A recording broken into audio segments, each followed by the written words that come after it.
अस्सलाम वालेकुम, welcome to our channel. तो आज की वीडियो बड़ी इंटरेस्टिंग और इन्फॉर्मेटिव होने लगी है क्योंकि आज मैं आपसे शेयर करने वाला हूँ अपनी जर्नी कि मैं और एक सीक्रेट भी है जो मैं इस वीडियो में शेयर करूँगा। वो ये है कि मैं जा रहा हूँ इस वक्त यूके मैंने स्टडी वीज़ा के लिए अप्लाई किया था और अल्हम्दुलिल्लाह मेरा स्टडी वीज़ा लग गया। और ये स्टडी वीज़ा के हवाले से मैंने तमाम प्रोसेस खुद ही किया है, ठीक है। तो किसी कंसल्टेंट के पास जाने की ज़रूरत नहीं है। अगर आपको कंप्यूटर यूज़ करना आता है और आप समझ सकते हैं इंग्लिश में क्या लिखा है तो कोई मसले वाली बात ही नहीं है, वरना हम हैं आपको गाइड करने के लिए। तो वीडियो बनाने का मकसद ये है कि मैं अपने जो दीगर फेलोज़ हैं, जो सब्सक्राइबर हैं, उनको एक गाइडलाइन दे सकूं कि आप किस तरह स्टडी वीज़ा के ज़रिए यूके जा सकते हैं, ठीक है। यूके जाने के बहुत ज़्यादा तरीके हैं, बट में टेस्ट स्टडी वीज़ा है। तो मैंने जो स्टडी वीज़ा को चूज़ किया क्योंकि मैंने एलएलबी किया हुआ है, मैंने एलएलएम के लिए एक कोर्स आगे देखा है, ठीक है। उसके बाद फिर आप आगे परसू कर सकते हैं। ये 1 साल का मेरा कोर्स होगा और उसके बाद 2 साल का मुझे PSW मिलेगा, जिसे पोस्ट स्टडी वीज़ा बोलते हैं, पोस्ट स्टडी वर्क बोलते हैं, सॉरी। तो हम इसके अंदर ये करेंगे कि सबसे पहले इसमें भी 2 होता है कि आप बैचलर्स के बाद भी जा सकते हैं और आप इंटर के बाद भी जा सकते हैं, ठीक है। मैंने बैचलर्स के बाद जाना मुनासिब समझा क्योंकि उससे पहले मेरा ज़हन भी कोई नहीं था, मुल्क के हालात भी ठीक थे, हम भी यहाँ A1 चल रहे थे। तो लेकिन अभी भी ऐसा कोई मसला नहीं है, लेकिन फिर भी अब इसमें यह है कि आपने सबसे पहले देखना है कि आपने रूट कौन सा चूज़ करना है। अगर आप बैचलर्स के बाद जा रहे हैं तो आपका 1 साल का कोर्स होगा, आपको 1 साल की फ़ीस देनी पड़ेगी। अगर आप इंटर के बाद जा रहे हैं तो आपका 3 साल का कोर्स होगा, आपको 3 साल की फ़ीस देनी पड़ेगी। और यूके की अच्छी खासी फ़ीसेस हैं, इवन स्कॉलरशिप के बाद भी उसकी फ़ीस कम नहीं होती, बहुत ज़्यादा फ़ीस है। तो इसलिए मेरा मशवरा ये है कि आप मास्टर्स के लिए जाए। अच्छा, तो मेरा ये प्रोसेस शुरू कहाँ से हुआ? मेरे साथ जो मेरी बहनोई हैं, उन्होंने जी एक प्लान बनाया कि यार बाहर चलते हैं। फिर वो 2-3 सेमिनार में मुझे लेके गए और उन सेमिनार से इंस्पायर होते हम भी जाने को तैयार हो गए, ठीक है।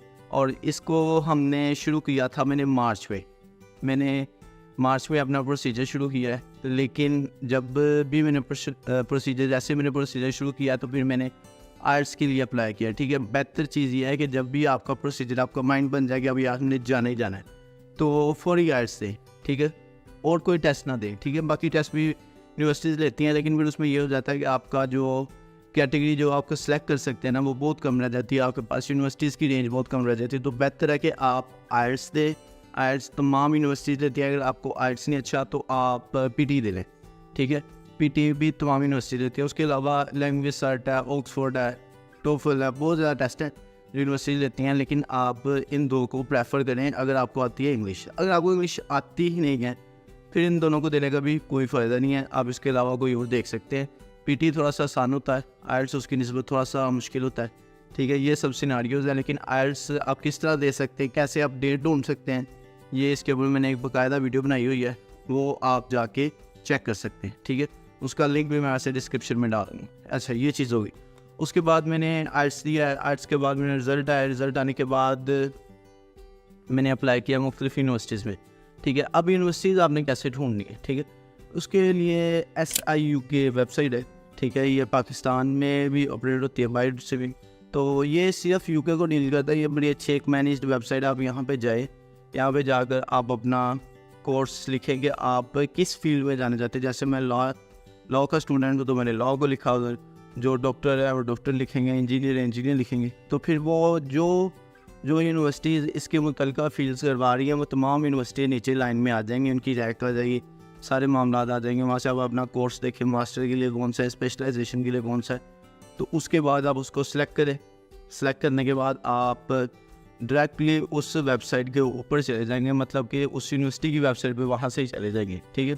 इससे ये होगा कि आप वहाँ जाकर उसकी एंट्री रिक्वायरमेंट्स देखें, यार कौन सी एंट्री रिक्वायरमेंट्स हैं और मैं उसके ऊपर फुलफिल होता हूँ कि नहीं होता हूँ। स्कॉलरशिप यूनिवर्सिटी कितनी रहती है, ठीक है, इसकी रैंकिंग क्या है, इन सबको एनालाइज करके आप एक शीट में लिख लें। ये सारा प्रोसीजर हुआ है जो मैंने खुद किया था और मैं आपको बता रहा हूँ। फिर मुझे यूनिवर्सिटी ऑफ लिंकन के लिए मैंने अप्लाई किया नॉटिंघम ट्रेंट के लिए, यूनिवर्सिटी ऑफ लॉ के लिए।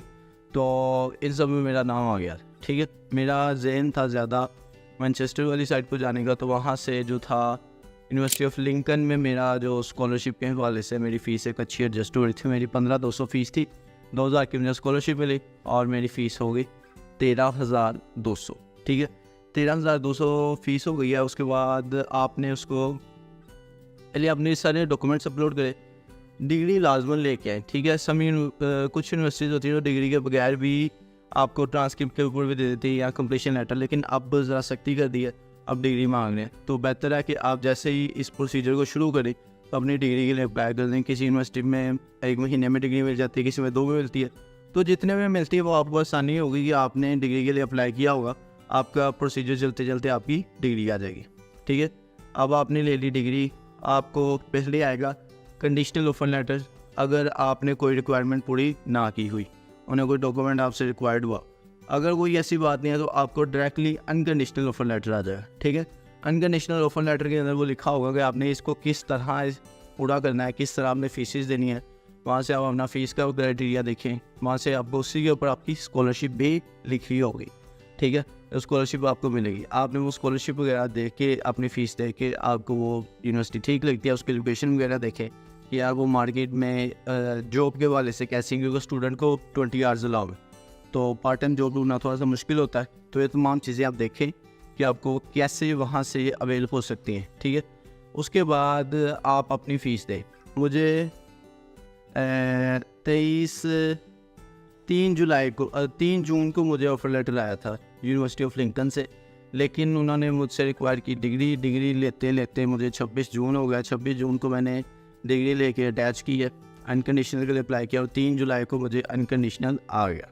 ठीक है, जैसे मुझे अनकंडीशनल आया और 10 जुलाई को मैंने उसकी फ़ीस पे की है, वहाँ से खुद ही वाउचर निकल आता है। ठीक है, कोई ऐसा साइंस नहीं है कि जो आपको समझ न लगे। ठीक है, वहाँ से आपने वाउचर निकलवा के उसकी फ़ीस पे कर दी है। यूनिवर्सिटी के पोर्टल में मेरी फ़ीस अपलोड हो गई है। मैंने कैश के लिए अप्लाई किया है। कैश का फार्म भी कोई ऐसा मुश्किल नहीं होता। ठीक है, आप सारी चीज़ें सादा सी पूछिए, आप न्यू स्टूडेंट हैं, कब आपका कोर्स है, कौन से लेवल का है, फला अपने कैश के लिए अप्लाई कर देना। कैश के लिए अप्लाई करने के बाद सिर्फ आपने करना है वेट। अब लेट्स सपोज अगर आपको लगता है कि यार मैं ऑलरेडी अपने इनटेक के लिए लेट हो रहा हूँ, तो बेहतर ये है कि जैसे ही अब आपको ऑफर लेटर आए, अब अपने बैंक स्टेटमेंट तैयार करना शुरू कर दें। 28 डेज़ के लिए आपको मैच्योर करनी है और फंड्स का बहुत अच्छे से ध्यान रखें। ठीक है ना, फ़ंड्स नीचे नहीं होने चाहिए। फ़ंड्स आप कैसे होंगे कि आपकी रिमेनिंग फ़ीस एक्सक्लूडिंग स्कॉलरशिप। ठीक है, और उसके बाद आपको साथ में देना पड़ेगा जो उनके मंथली एक्सपेंस हैं 9 मंथ्स के। ठीक है, वो लंदन के हुए हैं 12,000 कुछ हैं और मैनचेस्टर के लंदन के अलावा 9207 पाउंड है। ठीक है, ये आपको जो उसके ना वो देने पड़ेंगे। उसके बाद आप अपनी स्टेटमेंट तैयार करें। कैश के लिए आपने अप्लाई कर दिया, 15 से 20 दिन कैश के लगेंगे, आपको कैश आएगा, स्टेटमेंट आपकी तैयार है। वीज़ा करें फाइल। वीज़ा फाइल करते हुए किसी डॉक्यूमेंट की ज़रूरत नहीं जो आपने उधर अपलोड करना है। ठीक है, और वीज़ा फाइल करना भी बहुत ईजी है। अगर आप कहेंगे तो किसी वीडियो में आपको मैं बना भी दूंगा कि कैसे आप वीज़ा फाइल कर सकते हैं। आपने यूके गवर्नमेंट की वेबसाइट पे जाना है, स्टूडेंट वीज़ा पे जाना है, वहाँ जाके आपने सेलेक्ट करना है अप्लाई फ्रॉम आउटसाइड, क्योंकि आप पाकिस्तान यूके से बाहर है तो आप अप्लाई फ्रॉम आउटसाइड करेंगे। वहाँ जैसे जैसे जो डाटा वो पूछता जाएगा उसको बताते जाएँ। अल्लाह खैर से अल्लाह, वीज़ा आपका अप्लाई हो गया। लास्ट स्टेप होता है फ़ीस का। इस वक्त की जो फ़ीस है वो 705 पाउंड है IHS की और 363 पाउंड है एम्बेसी फ़ीस। ठीक है, तो ये जो सारी फ़ीस है ये आपने वहाँ से पे करनी है और पे सिर्फ आपके डेबिट कार्ड से होगी। डेबिट कार्ड जिसकी लिमिट हो तकरीबन 7-8 लाख तक की लिमिट हो ताकि वो आपका फ़ीस 1 गो में पे हो सके। ठीक है, अगर आप वो बैंक से पता कर सकते हैं कि यार मेरे इस वक्त अकाउंट की इंटरनेशनल ट्रांजैक्शन की लिमिट कितनी है। उसके बाद आपने वीज़ा फाइल कर देना है। आपका फिर VFS पोर्टल खुलेगा।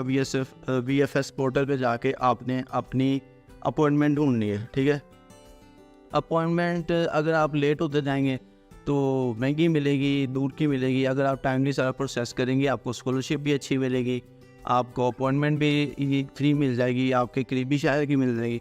तो मेरा मशवरा ये है कि अगर आपका जहन बन गया तो लेट्स अगर जैसे मैंने मार्च में शुरू किया है तो आप मार्च में अपना प्रोसेस शुरू करें। ठीक है, सितंबर के लिए और जनवरी के लिए आप अपना क्या लें, अगस्त में या सितंबर में दाखिले खुल जाते हैं तो अपना प्रोसेस करें, आपको स्मूथली सारा मामला हो जाएंगे।